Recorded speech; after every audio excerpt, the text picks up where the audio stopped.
বন্ধুরা, তোমরা সবাই কেমন আছো? আশা করি ভালোই আছো। আমিও খুব ভালো আছি। আজকে নিয়ে এসেছি কাঁচা টমেটো। আমাদের গাছে একটা ছোট্ট গাছ হয়েছে, সেটাতে অনেক টমেটো হয়েছে, তাই নিয়ে নিয়েছি কাঁচা টমেটোর মাছের ঝাল, বাটা মাছ। এই রেসিপিটা পুরোপুরি আমার শাশুড়ি মায়ের হাত থেকে শেখা। দেখো, আমি মাছ তো কেটে ধুয়ে পরিষ্কার করে নিয়েছি, হলুদ লবণ মাখিয়ে নিয়েছি, আর এদিকে তেলের মধ্যে দিয়ে দিয়েছি মাছগুলো এপিট ওপিট করে ভেজে আমি তুলে রাখলাম।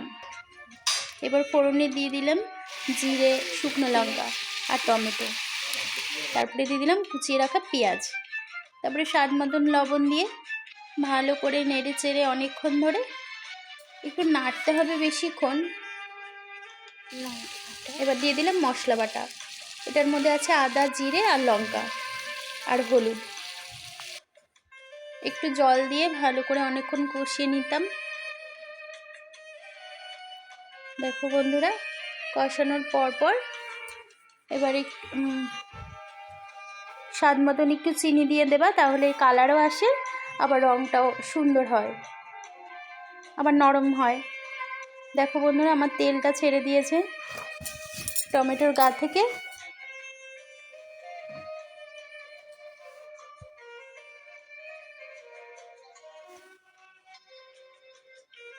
এবার আমি পরিমাণ মতন জল দিয়ে দেব। জলটা আমি বেশি দেব না, একটু গায়ে মাখা থাকবে। এটা আমরা অনেকে বাটা মাছের টকও বলি, আর আমরা টক খেতে খুব ভালোবাসি, তোমরা তো জানোই। এবার জলটা ফুটে এসছে, এবার আমি মাছগুলো দিয়ে দিলাম। মাছগুলো দিয়ে একটু বেশি করে জাল দিলাম।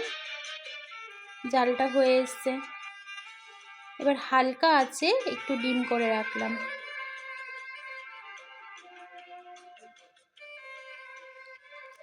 বন্ধুরা, তোমরা এই রেসিপিটা করে খেতে পারো, তোমাদের খুব ভালো লাগবে, আর আমাকে কমেন্টে জানিও তোমাদের কেমন লাগলো।